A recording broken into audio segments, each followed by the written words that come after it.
Bring in your own item or select from the catalog for a customized sweatshirt, hat, baby, or wedding gift. Varsity jackets are available in any color, plus lots of Monroe County tees, sweatshirts, and hats in stock at Bonnie's. Your business logo can also be precisely reproduced on any item. You'll be pleased with the selection and the price at Bonnie's, so call for an appointment today at 472-5841. Support your favorite athlete with a custom shirt from Bonnie's Embroidery.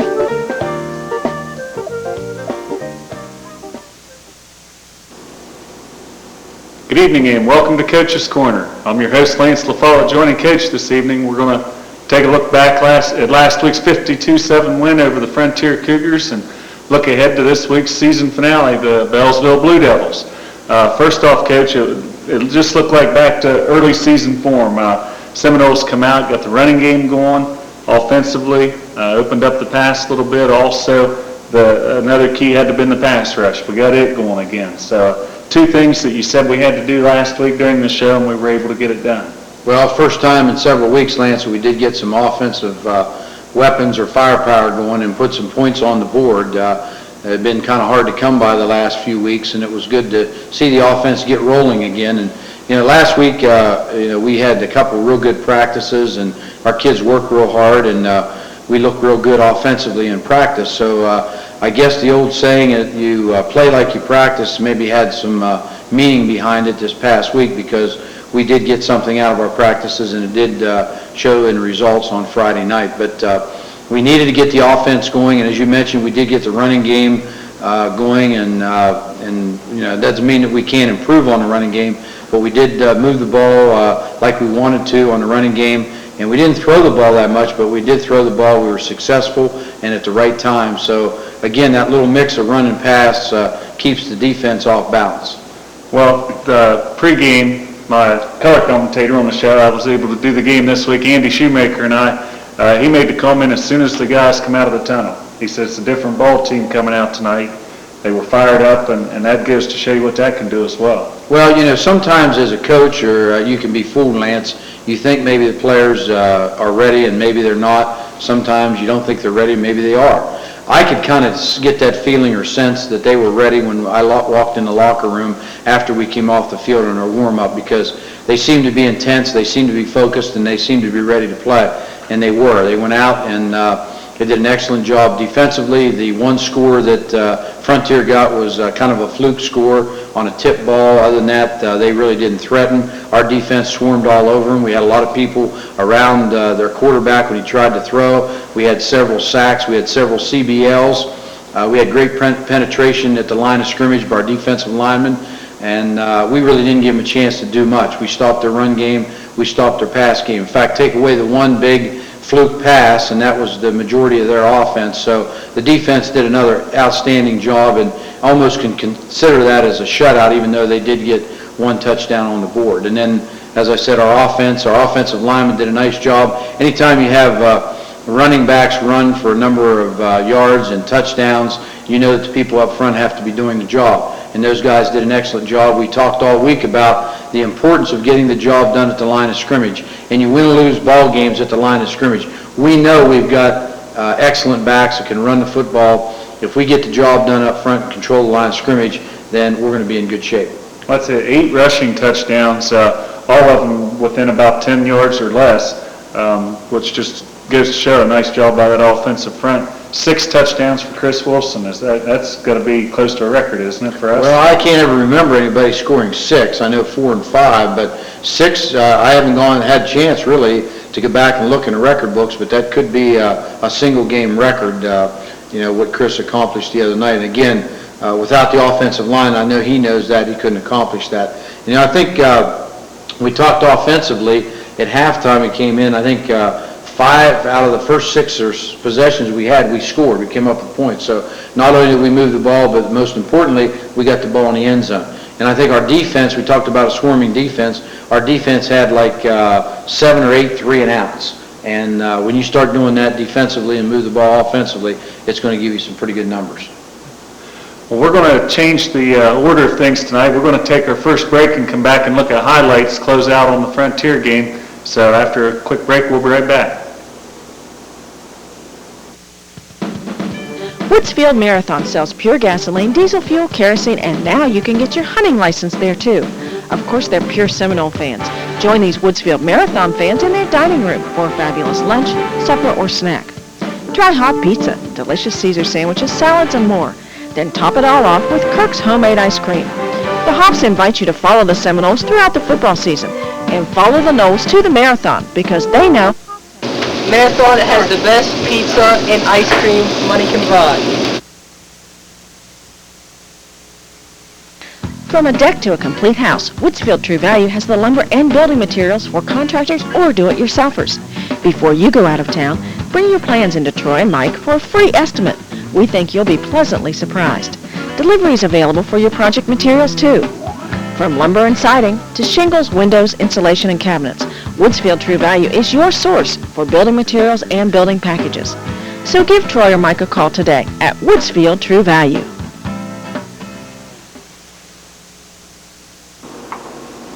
We start tonight's highlights off with Michael Jorse on a quarterback draw. We run out of a trips formation to the right with split end left, just one back remaining with Michael in the backfield, and that's Gabe Gordon. He leads up through, and Michael takes it on a quarterback draw here, picks up nice yardage, and gets it to about the 40-yard line. Sophomore Kenny Robinson catches a Michael Jorse pass for first down. Running out of the same formation that we ran out of earlier, the trips to the right, Michael will drop back out of the shotgun and throw a nice ball to the outside of the field to Kenny Robinson, who makes a nice catch and picks up nice yardage. Sophomore fullback Gabe Gordon, number 44, scores the Seminoles' first touchdown. Here we'll line up in a power eye to the right, Lance, and we'll send Gabe off the left side, and he goes in virtually untouched. Here the Cougars have third and short, and Chris Wilson makes a nice stop. Excellent defensive play by number 46, Christopher Wilson. He'll come from the linebacker's position on the other side. They try to run the ball off the right side, and he does an excellent job making a fine tackle. Senior Aaron Cease, number 32, comes up with a real smart play here on the Seminole punt. Aaron lines up inside at one of the slot positions, and he'll do a nice job, as he always does, getting downfield under the punt, and he downs the ball, keeps it from going into the end zone, and we get the ball inside the 5-yard line. Excellent defensive position for us, terrible field position for them.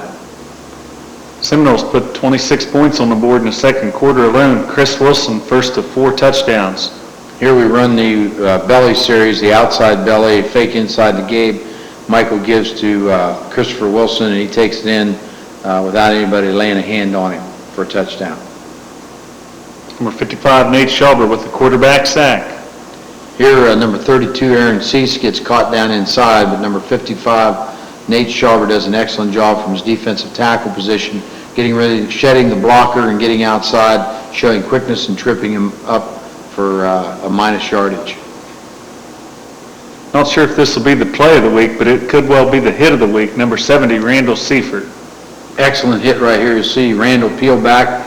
We're running the ball this side, Josh Ishii, and right there Randall lowers the boom on one of their people down on the kickoff return. Coach, you can never see too much of this. Nice hard run by your tailback for 10 yards. Nice surge by our offensive line here too, Lance, and we'll pull the backside guard and tackle, Nate Schauber, T.J. Stevens, and they'll get a nice block, and Chris takes it, and he's got the ball moving forward upfield for a nice gain.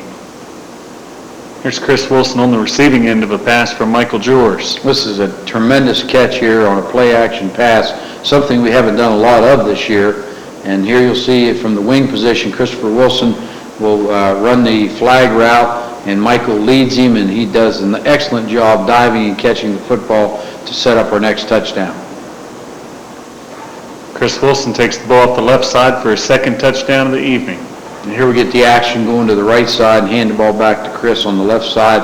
Get a nice job done here by Randall Seifert and Tyler Shoemaker on the backside, and takes it in the end zone for another touchdown. Here, senior cornerback, number 20, Eric Brown, comes up the interception off of the tip. Yeah, you'll see a classic tip drill here where the ball's thrown on the line, tips off of the receiver's hands, and Eric Brown, number 20, is in the right place there and catches the deflected tip ball and brings it back and sets us up in great field position. Gabe Gordon picks up nice yardage around left end. A spread formation here, we have wide outs to both sides, and we'll hand the ball off to number 44, Gabe Gordon. He'll go off the left side and picks up nice yardage, gets a great block right there by number 51, T.J. Stevens, and takes it out of bounds deep in their territory. Here you see Chris Wilson's third touchdown of the second quarter alone off right side. And we got the ball close down to the goal line, and Chris will get the call again. We're out of a power I formation here, and he'll take it off the right side and take it in the end zone. Number 55, Nate Schauber. He's in the backfield again for another QB sack. Nate's showing a lot of quickness from his defensive tackle position here. You'll see him get rid of the offensive blocker, extremely quick using a swim technique, and tackles the quarterback for a loss. Excellent defensive play. Randall Seifert, number 70, comes up with a nice read on the screen pass here. They try to throw middle screen, and number 70, Randall Seifert, reads this all the way, and he's right there to make the stop. We've got good pressure on the quarterback, and Randall takes care of sitting right in the middle. Right here, you see him get up, he reads it, steps to the inside, and makes the tackle. Aaron Cease comes up with a nice defensive play from his right end position. Yeah, here he stays outside to keep the quarterback from getting outside, and the quarterback decides to turn up inside and run off tackle. And there is a hole there, but Aaron closes with his speed very quickly and makes the tackle right there. Michael Joris hooks up with Christopher Wilson for big yardage. Here we have twin wideouts to each side, and Michael will go to number 46, Christopher Wilson, who runs a little out route toward the sidelines. He'll step up, gets pretty good protection, fires the ball into Chris, and he takes it down, gets us again in great field position. Christopher Wilson does a nice job taking the pitch here and turning it up for his fourth touchdown of the second quarter. Just a little toss sweep to the right side. Michael will reverse out, pitch the ball back to Chris, and he takes it right up inside and spins his way into the end zone. Talked about T.J. Stevens and the kickoffs. He puts this one down, lands inside the 5, and rolls into the end zone for an automatic touchback. Yeah, the kicking game and field position is so important, and when you get this kind of job on the kickoff, this is excellent. It puts them starting at their own 20-yard line, and it gives our defense great field position. Excellent job by T.J. Stevens. Here several Seminoles get on the play. Frontier tries to sweep around the right end. Well, that's what we were talking about. We talked about a swarming defense, Lance. A lot of black jerseys around the ball. You see that we're coming off the football. We're using our hands. We're getting rid of people, and we're going after the ball carrier. And right there, we do an excellent job. Randall Seifert, with some help from Aaron Cease and some more Seminoles, comes up the big defensive stop.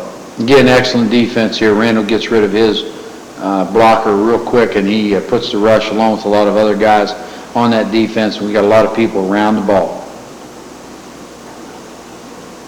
Noles defense just keeps coming up with big plays. Here's another one for a loss. Well, here they try to go with a little short flare pass or flat pass, and that doesn't work either because, again, we've got a lot of people that are in hunt of the ball. We're putting pressure on the quarterback, and right there we're surrounding them. Great play there by Dan Miller, who leads the charge there and gets help from Chris Yoho. Christopher Wilson in for his 5th touchdown of the evening. Here we run a trap to the right side. You'll watch number 70, left guard Randall Seifert, pull to his right, and we'll fake to Gabe, get back to Christopher off the right side, and he takes it in for another touchdown. Here T.J. Stevens puts the ball through the uprights for 4th different Seminole to kick an extra point this year.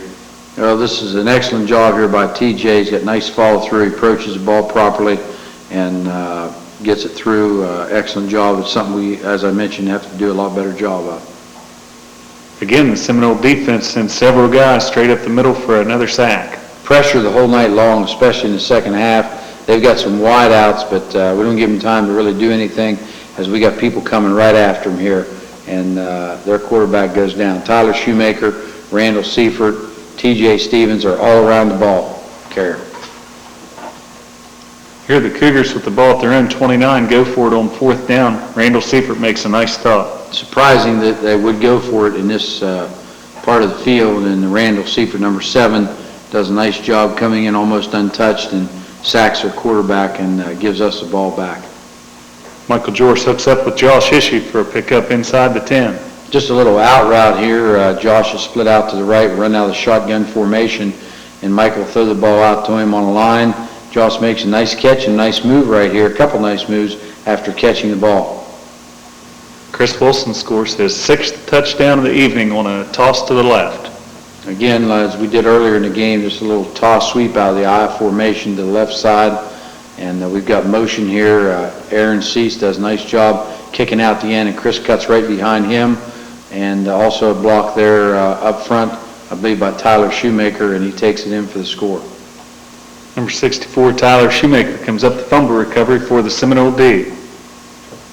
If things weren't going bad enough for the Cougars, they get the ball back and turn it over on the first play, and Tyler Shoemaker, number 64, makes the recovery. Sophomore running back Ryan Ferguson scores from 9 yards out. Ryan's done a nice job for us in the reserve games. He works real hard, and here from his fullback position, he'll take the ball and go off the right side and just bounces it outside on the pitch and shows a little bit of speed and gets it in the end zone.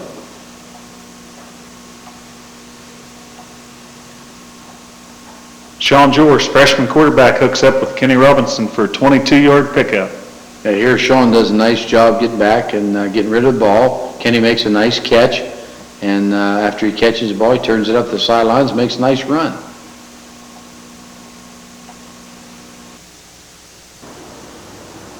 It's time now for my Citizens National Bank Play of the Week. Sprung Wilson for the first down. Knowles, wing right. George with the fake. It's a ball out to Chris Wilson. Yeah! He makes a great catch over the shoulder that time. I'll tell you what, Christopher Wilson, you look at him, he's a power running back. He makes plays.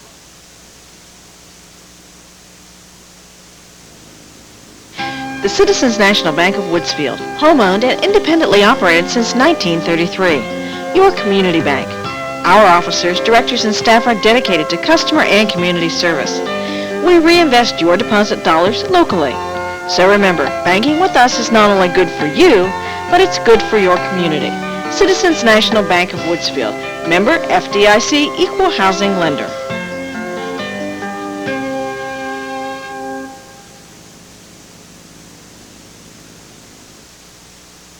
Doctors Eva Giro and Bob Paulidelli are happy to be living and working in our community.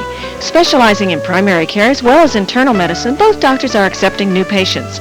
With a vision of serving in a small rural area, the doctors visit nursing homes and will refer you to the hospital of your choice. Thank you for welcoming us into your community. We look forward to meeting your medical needs. If you need a doctor, call Marietta Healthcare Physicians at 472-0712. We're back. Not a lot needs to be said about this week's opponent, the Bellsville Blue Devils. As Denny calls it, the Super Bowl of Monroe County. Last year, we go over, we're 2-7. Bellsville's got a playoff berth pretty well wrapped up, and no one gave us a chance. And we were up 9-0 in that ball game, and a chance to go up more, and really gave them a ball game. It's scary how the tables are sort of turned, but it's eerily the same. They're 1-8 and struggling. We're having a good year. We're 7-2. You never know. That's for sure, Lance. And this is one of the greatest rivalries anywhere. And I talked to our players about this at the beginning of the week. And unless you've been involved in this as a player or as a coach, especially, and even a fan, you don't really understand and know what this rivalry is all about. But year in and year out, I don't think you'll find any better rivalry than what used to be a Woodsfield-Bellsville game is now a Monroe Central-Bellsville game. It just has a lot of things that go along with it. There's things that go on all week long, and then, of course, the build-up to the night of the game. And it doesn't really make any difference as far as records to a certain degree. It makes it a little more interesting if both teams are like, 8 wins or 7, 8, 9 wins going in. Playing for championships and what have you, but it doesn't really make much difference. This game is one of the best traditional rivalries anywhere, And I'm sure this year will be no exception, even though they've had a down season. You mentioned about us having an off season last year and them having a good season, being 8-1 going in, and then, of course, defeating us and going into the playoffs. But as you mentioned, I don't think you have to look back any farther than last year to understand that records don't really mean anything, because, as you mentioned, we went in there only having won 2 ball games, and we came out and played some pretty good football in the first half and had a 9-0 lead, and as you mentioned, had the ball down the red zone, scoring position a couple other times, could have got it in.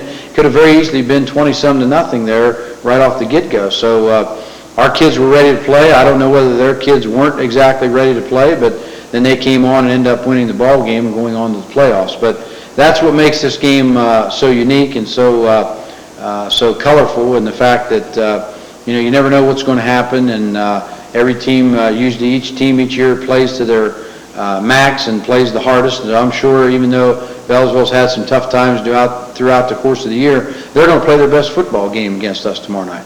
Well, yeah, you get in through, they've had a lot of problems as far as injuries. They've had a few people quit, I guess, but schedule-wise, they play a schedule quite similar to ours in the PVC, and we all know what the PVC has this year, several tough ball teams in that league. Well, Kind of somewhat a little bit like us last year, Lance.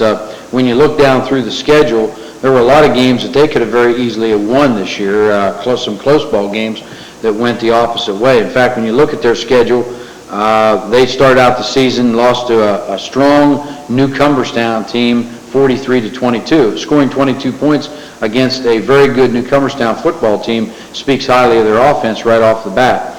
Then they came back with a win in game number 2 against Bridgeport, 46-8, scored a lot of points. We all know that Bridgeport is not one of the stronger teams in the area. But then they lost to Shadyside, but scored 21 points. Lost to Shadyside 34-21. So in their first 3 games, the least amount of points they scored was 21. And then the next game, they dropped Frontier 21-18, a very close ball game, which they had a lead. They ended up losing that game. The next game, they played St. John's, who's got a good football team, the OVAC Single A champions this year for 2001. They had the lead in that game, 34-24, late in the ball game, and St. John's ended up winning that game 38-34. Again, scoring a lot of points. They turned around the next week and lost another tough ball game to Caldwell, 20-18. I don't think they made an extra point in that game, and that cost them an opportunity to win that game. They lost the next week to Fort Fry, 34-19. And then the following week was really the only game that they really got blown out and shut out, and that was against Shenandoah, 34-0. In fact, last week against Buckeye Trail, even though they lost 20-9, they were up in that game at halftime and played them real tough the first half, and then had some unfortunate interceptions in the second half and ended up losing 20-9. So to date, they've scored 187 points, averaging almost 21 points a game. They've given up 252, giving up about 28 points a game. So, they have shown that they can still throw the ball. They've shown that they can put some points on the board. They've given up a lot of points, so defense is not something that's been a real strong point for them. Okay. Personnel-wise, Beltsville typically is lined up a lot like Monroe Central. Not a lot of great big guys, but a lot of hustle and, barring injury, I don't know, what can you tell us as far as what they have lined up this week? Well, it's kind of hard to tell because, as you mentioned earlier, Lance, they have had some guys that were with them at the beginning of the year that have quit. I know of at least a couple players that are no longer on the squad. For what reasons, I don't know. They've had some injuries. In fact, they had a couple injuries last week to one of their quarterbacks and one of their running backs. So I don't know really who's going to probably line up where this week. I do know that they've used a lot of different people. In fact, in the backfield, they've used 2 quarterbacks. They started the season with Ryan Kinsey, a senior, 5'9", 160, and he's passed 18 for 59 for 287 yards and has had 3 interceptions. Their other quarterbacks played the bulk of the season has been number 10, sophomore Greg Darby, number 13, 6 foot 180, and he's completed 56 out of 140 for 794 yards, almost 800 yards, 9 touchdowns, but thrown for 14 interceptions. So they've used both of those young men at quarterback. Who plays tomorrow night? I don't know. Maybe both of them will play. they may split the time. Running backs, you're looking at a little bit of the same thing. You've seen about 4 running backs in the backfield. Kinsey's been in the backfield at times. He's their leading rusher, 455 yards. They have also used Troy Wells. He has 5 receptions out of the backfield for 122 yards. He's just a freshman, 5'9", 175, number 2. Tyler Brown has been one of their steady performers for them this year. Only has 267 yards rushing, has another 108 receiving, but he's got probably as quick a feet as anybody that they have. He's a junior, 5'7", 145. And then Roscoe LaRue, number 24, is another back that they've used in the backfield. So we're going to probably see all those guys somewhere sometime. They've got 2 big wideouts. When I say big, they're tall kids. Number 11, Michael Maddie, who's a junior, 6'3", 170, has 17 catches and 215 yards. And then the other wideout is number 6, Joe Crum, 6'4", real good target, a junior, 6'4", 160. He has 18 catches, 234 yards. So neither one of those guys, somebody that you can key on, will have to be careful with both of them because they have good height and they can catch the ball. Overall, offensively, they've rushed the ball 234 times for 949 yards. They're rushing on an average of about 105 points a game, or 105 yards a game. Passing, they've thrown for over 1,000 yards, both quarterbacks, so they're averaging about 114 yards per game, but they've thrown 17 interceptions between the 2 quarterbacks, and that's hurt them tremendously. Another thing that's hurt them is they've lost 22 had 22 fumbles and lost 12 of those, so that hasn't aided to their offensive causes either. So this is a team that's dangerous because I know they'll throw everything they have at us. We'll see probably a lot of trick plays. We can expect just about anything. Possible onside kick. Oh, there's no doubt about that. The game will be over with an onside kick. Defensively, Bellsville typically year in, year out plays the same sort of defense we do, and that is hustle to the ball. They'll hit you. Most of the guys that you'll see on that side will probably play offense as well. Yeah, because, they're not a big squad in numbers or size, and a lot of the guys that you're seeing there that I mentioned line up on offense or line up on defense. I didn't say a lot about the offensive or defensive lines. A lot of those guys are the same. Cody Carpenter, the offensive center, will line up at a defensive down position, defensive line position. Seth Vennick, who's a senior, their offensive guard on the strong side, he'll line up at middle guard. Chad Lucas is a tackle on offense. He's to be a down defensive lineman on the defensive side of the ball. Anthony Shriver, one of their ends. Mike Abrick, another end. Mentioned Crum and Darby and LaRue and Maddie in the secondary. Kinsey, Rich, and probably Kenny or Tyler Brown if he's healthy at a linebacker. So a lot of the same names that we mentioned on offense you'll see on defense because, again, those kids are the kids that are going to do the bulk of the play. Okay. Health-wise, how do the Seminoles look? I know, question marks. We did see Adam Conrad dressed last week. Any change in his health? Well, Adam was mainly dressed last week because of Parents' Night, not so much that we expected him to play, although we thought we might have to press him into action to do some holding for us because Josh Ishii was sick and missed 2 days of practice last week. Josh sustained a little bit of a leg injury in the game against Frontier. He practiced, didn't do anything on Monday, practiced on Tuesday, so hopefully he'll be okay. Adam's status is pretty much the same. I doubt very much if he'll see any action. He may be in uniform, but I doubt if he'll see any action at all. Aaron Cease, of course, had the broken finger, and he got along real well without the cast last week, and I think that kind of helped him a little bit not having to wear that. And his hip was bothering him a little bit last week, but seems to be running pretty good now. So other than a few little minor colds and what have you, the only other injury, we did sustain a couple injuries in our reserve game on Monday. Aaron Brown, Eric's younger brother, had a ankle injury actually in the Frontier game, and then in the reserve game this past week, Curtis Merrick hurt his knee a little bit, or right below his knee, but he should be fine. So I don't think anything real serious, so hopefully I have everybody ready to go tomorrow. Okay. You mentioned Holder, and that's one thing I wanted to touch on before we go is the kicking game. TJ Stevens really starting to come into his own, putting the foot in the ball. I don't remember seeing this many touchdowns probably since our buddy Lumpy used to kick, and a couple extra points at the end looked real good as well. Well, that's something we need to improve on, Lance. We didn't do a real good job converting on our extra points, and those things are really, really important, especially when you get in tight ball games. We started out with 2 or 3 young men looking at them as far as our place kicker.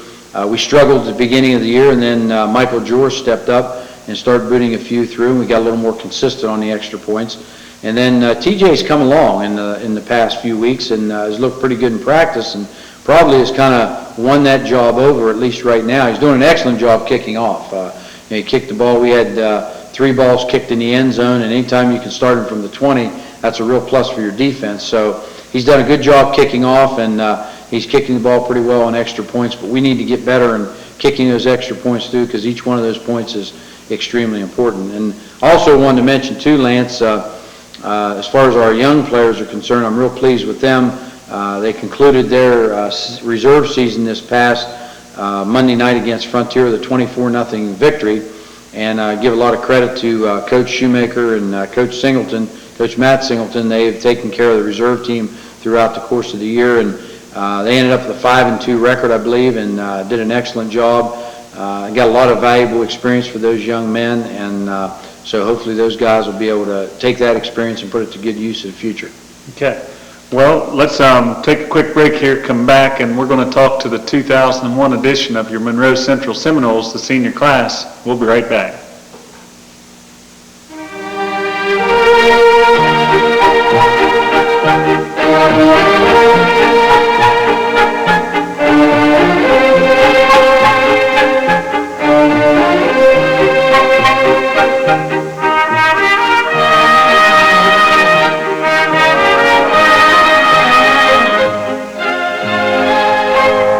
Make every meal special with the fresh foods from Respecs. We get it fresh.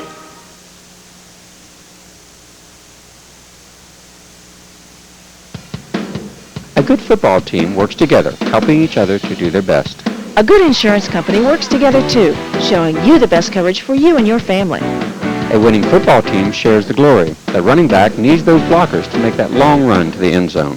A winning insurance agency represents several companies, so you have personally designed coverage to take you wherever you need to go. The Monroe Central Seminoles have a winning tradition, and F.W. Shoemaker has a winning tradition of service, integrity, and customer satisfaction. 2 local traditions that keep on going.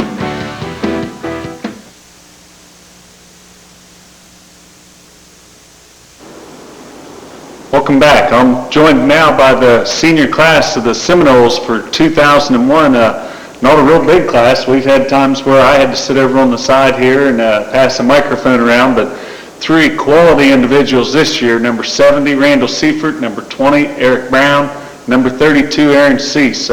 These 3 guys have been active on this football team for several years now, and it's a heck of a group to lose, but we talked about it. We had them on the show earlier in the year. What these guys have done as far as leadership with just 3 of them speaks highly of what kind of guys they are. First off, I guess what we normally do is we go down through and ask each of the fellows different questions. And what I'd like to start with tonight, Randall, I guess is first, tell me what was your best memory as far as a ball game. Give me a ball game where it comes to mind, really sticks out in your mind. Probably would have to be my sophomore year, whenever we played Bellsville out here, and we beat them there in overtime. It was a pretty exciting game, a lot of fun. Well, yeah, Bellsville week every year seems to be a big hype, and hopefully no different this year. Eric Brown sitting here behind me. Eric, one question I'd like to ask you, you've been around the program now for 4 years. You have a good memory as far as Bellsville. First game of your final game of your freshman year, you were scoring, or was able to score against them. Is that one of your better memories, or can you give me another memory? It'd probably be the Lindsley game this year, because I scored 2 touchdowns in a minute and a half or something like that, and I've never done that before, so. Well, I've always told kids when I coached that, make yourself a memory, and that's one that'll have to stick with Eric for forever. I mean, that's quite a job there. Aaron Cease, number 32, we've come to know Aaron for his kamikaze approach to the special teams. even this year included, he's had several big plays, shown a lot of quickness from the defensive end standpoint. Aaron, can you tell me what your favorite memory was of your high school career? I think my favorite memory would have to be Tyler Consolidated, my sophomore year when we went down and played them on the kickoff. I think that would have to be my best. It had to almost be a coming out party because that's the one that really got everybody to watching. But I believe that was, did you have a punt return for a touchdown called back that game? Yes, that would have been my first time ever scoring a touchdown in high school, but got called back, so I have another chance to try this come Friday night, and hopefully I can do it in the playoffs. Well, we talked about that earlier, about personal goals and different things, and that was one of them. Aaron mentioned wouldn't mind getting into the end zone, so we'll put a bug in Coach's ear there for you. One thing I wanted to ask you guys, and this pertains to last week, Brownie, if you want to be the spokesman here, the Frontier game. Frontier comes in, they knock off Shenandoah 34-28, and you had to wonder, what do these guys have that they scored 34 points there? What kind of pressure did you guys feel coming into last week's game? It was a lot of pressure because they were coming in saying it was their year and they're going to beat us this year, and we just knew we couldn't let that happen, so we had to practice hard all week and we got the job done. Well, you guys did a fine job, come out and left no doubt. Coach, we talked about that pressure gets bigger and bigger every year because no matter how hard you try to live it down, there's always people bringing up never, never, never, and that's a tough thing to fight. Well, after you beat a team 20-some years in a row, Lance, you feel confident going in, but yeah, they had a good football team. They had a lot of things going for them, even though they were young, and other than the one loss where they lost their quarterback against Caldwell, they could have had 5 straight in a row, so they were on a pretty good roll, and we were concerned because we hadn't scored a lot of points in a few weeks and hadn't played real good football, and like we had at the beginning of the year. So we needed this game against Frontier, and as I said, offensively and defensively, we made things happen, and thus we got a big win to kind of propel us into the last game of the season here. Well, let's get down through the guys here. Randall Seifert, Eric Brown, and Aaron Cease, 3 guys you've counted on for just, you've got pass receiver, defensive back, offensive lineman, defensive lineman, do everything, defensive end, and a blocking back. Quite a mix you have out of these 3, just 3 guys. Be tough losing them. Yeah, it sure will. And, when you look at just 3 seniors, smallest senior class that we've ever had, but as far as quality is concerned and effort is concerned, these guys have given us plenty of quality as far as the senior class. They've given us a tremendous amount of effort. They've given us good leadership, and really when you look at each and every one of them, none of them are what you call a holler guy or really a real talkative person. They don't say a whole lot, but they lead and demand or command that leadership through their actions and what they do. And all 3 of them have performed very, very well on the football field this year and in past. In fact, they've all made their mark as far as Monroe Central football over the years. Aaron, we talked about him. He came in, didn't play when he was a freshman. When he came in as a sophomore, he had a lot to learn, and he's progressed tremendously as the years have passed, and now here he is a senior and just kind of playing in the type of football that we knew he could play all along, and it'd be nice if he were around another year or 2, but he's a senior, and one of the big holes that we'll have to fill as far as these 3 guys leaving us next year. But Aaron's done a tremendous job for us at defensive end, especially last year and this year. He's played a lot of different positions. We had him at running back, tailback. We had him at fullback. We had him at defensive end. We had him at middle guard. So he's played a lot of and worn a lot of different hats in the 3 years that he's been with us, but he's done a fine job. And when we had him on before, I mentioned, I think the one thing that I remember about Aaron more than anything else is the effort and the work ethic that he has. He always gives you everything he has, not only in the game but in practice, and he's always going 110%, and he's giving you every single thing he has. So that's the quality of a football player that you'd like to see, and he's done a fine job. Randall has been probably our steadiest performer on the offense and defensive line. He's just been solid as a rock there. He played well last year. He played well the year before, and we knew there was going to be good things come from Randall. But this year he's really played even better than we anticipated him playing. Seems like he's always around the ball, and as linemen go, he's really not big. He's the biggest lineman we have at about 215 pounds, but he is usually playing against guys who are 230, 240, 260, and he's right there. He does an excellent job. He's one of our leading tacklers, and you just can't say enough about what he has done. And again, he's one of those quiet guys that doesn't really say much, but he gets it done on both sides of the ball. And so we're going to miss him tremendously on the offense and defensive line as far as filling that hole next year. And Eric Brown is the little guy of the three, but I've said many times he plays with a big heart, and he plays much bigger than what he is actually physically. And he mentioned one of his highlights of his career was the Lindsley game, and that was a tremendous lift for us because you look back, had he not stepped up and done what he did in that game, we may lose 3 straight ball games in a row. So it was a big performance by him. He's done a fine job for us throughout the course of his 4 years at Monroe Central High School.